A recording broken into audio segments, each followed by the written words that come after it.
28 November 2025 শনি মীন রাশিতে বক্রী থেকে মার্গী হচ্ছে এবং এই মার্গী অবস্থায় থাকবে 27 জুলাই 2026 পর্যন্ত। এই সময়ের মধ্যে ধনুরাশির জাতক এবং জাতিকাদের সাথে কি ঘটতে চলেছে আমি তা এই ভিডিওতে আলোচনা করতে চলেছি। নমস্কার, আমি জ্যোতিষী এডি শাস্ত্রী। মডার্ন সায়েন্টিফিক অ্যাস্ট্রোলজিতে আপনাদের স্বাগত জানাই। 138 দিন শনি বক্রী থাকার পর 28 নভেম্বর 2025 শনি মার্গী হচ্ছে। মার্গী কথার অর্থ শনি আবার নিজের গতিতে ফিরে আসছে এবং সামনের দিকে শনি এবার এগোবে। ধনুরাশির চতুর্থভাবে শনি অবস্থান করবে। চতুর্থভাবে শনি যখন থাকে তখন সেটাকে শনির ঢাইয়া বলে।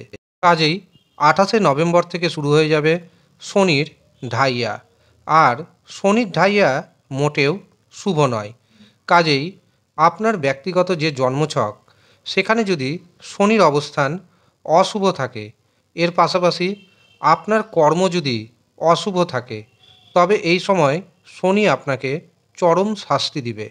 কিন্তু যদি দেখা যায় আপনার জন্মছকে বা আপনার হস্তরেখায় শনির অবস্থান শুভ রয়েছে এবং আপনার কর্ম সৎ রয়েছে, তবে শনি কিন্তু আপনাকে তেমন কষ্ট দিবে না। তবে শনির অবস্থান যদি শুভ থাকে, আপনি যদি অসৎ কর্মের সাথে 2 নম্বরই কর্মের সাথে যুক্ত থাকেন, তবে কিন্তু শনি আপনাকে নাচিয়ে ছাড়বে। কাজেই শনির যে এই ঢাইয়া, এই শনির ঢাইয়াতে আপনাকে বিশেষভাবে সতর্ক রাখতে হবে।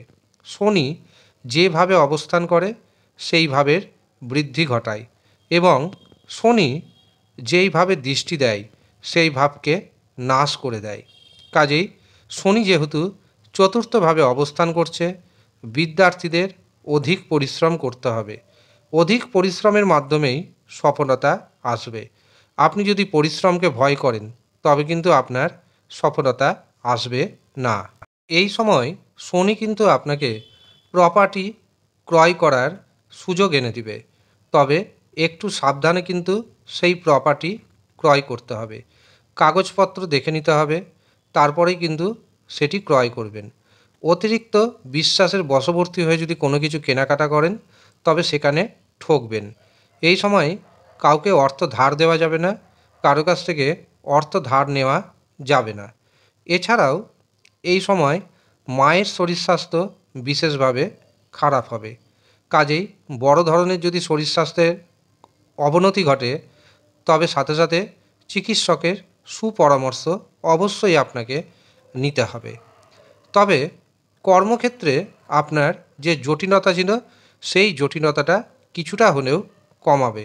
এর পাশাপাশি যারা বেকার রয়েছেন, বেকারদের নতুন কর্মের সুযোগ এনে দিবে।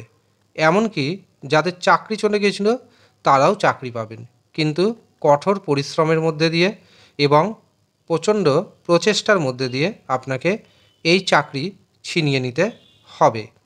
শনির তৃতীয় দৃষ্টি পড়ছে ষষ্ঠভাবে। কাজেই এই সময় কিন্তু আপনার অসুখ বিসুখ বাড়বে। এই সময় কাউকে অর্থ ধার দেওয়া যাবে না, কারো কাছ থেকে অর্থ ধার নেওয়া যাবে না। আর যদি ধার দিতেই হয় এগ্রিমেন্ট করিয়ে নেবেন, অথবা যদি ধার নিতে হয় খুব প্রয়োজন হলে নেবেন, নচেত নেবেন না। যারা আপনার শত্রু রয়েছে তারা কিন্তু প্রচণ্ড আপনার ক্ষতি করার চেষ্টা করবে। এই সময় বিপরীত লিঙ্গের প্রতি আকর্ষণ বাড়বে, এমনকি বিবাহ বহির্ভূত সম্পর্কের দিকে আকর্ষণ বাড়তে পারে। কিন্তু সেই দিকে যদি আপনি যান তবে নিজের ক্ষতি নিজেই করবেন। এই দিকে যাওয়া আপনার জন্য একদম উচিত নয়। শনির সপ্তম দৃষ্টি যাচ্ছে কর্মভাবে। কাজেই মাঝে মাঝে কর্মে অনিশ্চয়তা দেখা দিতে পারে, কর্মে জটিলতা বাড়বে। আপনার মনকে শক্ত রাখতে হবে। কাজ কিন্তু পাবেন, এমন নয় যে কাজ পাবেন না, কিন্তু মাঝে মাঝে আপনাকে বসে থাকতে হবে। এমন আপনার মাথায় আসতে পারে আপনি হয়তো কর্মহীন হয়ে পড়ছেন, কিন্তু বিষয়টা তা নয়। এই সময় শনি আপনার পরীক্ষা নিচ্ছে। শনির দশম দৃষ্টি পড়ছে রাশিতে। কাজেই এই সময় আপনার দুর্ঘটনার যোগ রয়েছে, সাবধানে গাড়ি চালাবেন, সাবধানে রাস্তা পারাপার হতে হবে, এমনকি বাড়িতে সিঁড়ি ওঠানামা করতে হবে খুবই সাবধানে, নচেত যে কোনো ধরনের সমস্যার সম্মুখীন হয়ে যেতে পারেন আপনি। তবে আসার কথা, দেবগুরু বৃহস্পতির নবম দৃষ্টি পড়ছে শনির উপর, এটি অত্যন্ত শুভ। কাজেই এই সময় কিন্তু বিদেশ যাওয়ার সুযোগ আসবে। আপনাকে প্রচেষ্টার মাধ্যমে ইনকাম বাড়াতে হবে। আপনি যদি চেষ্টা করেন প্রচুর ইনকাম করতে পারবেন। এই সময় ভাইয়ের সাথে, বোনের সাথে বা পরিবার পরিজনদের সাথে কিছুটা দূরত্ব বাড়লেও পুরোপুরি যে কাট আপ হয়ে যাবে এমনটা কিন্তু নয়। পরিবারের মানুষদের সাথে দেখবেন মনোমালিন্য বাড়ছে, কিন্তু পরক্ষণেই আবার তা ঠিক হয়ে যাবে।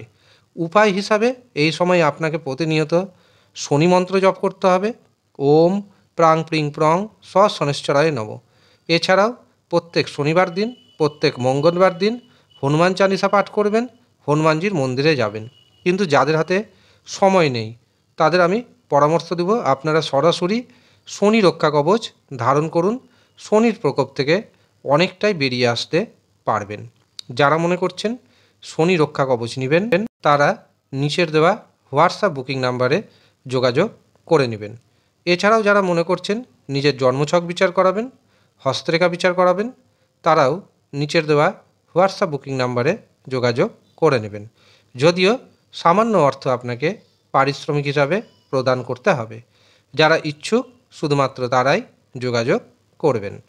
ধন্যবাদ।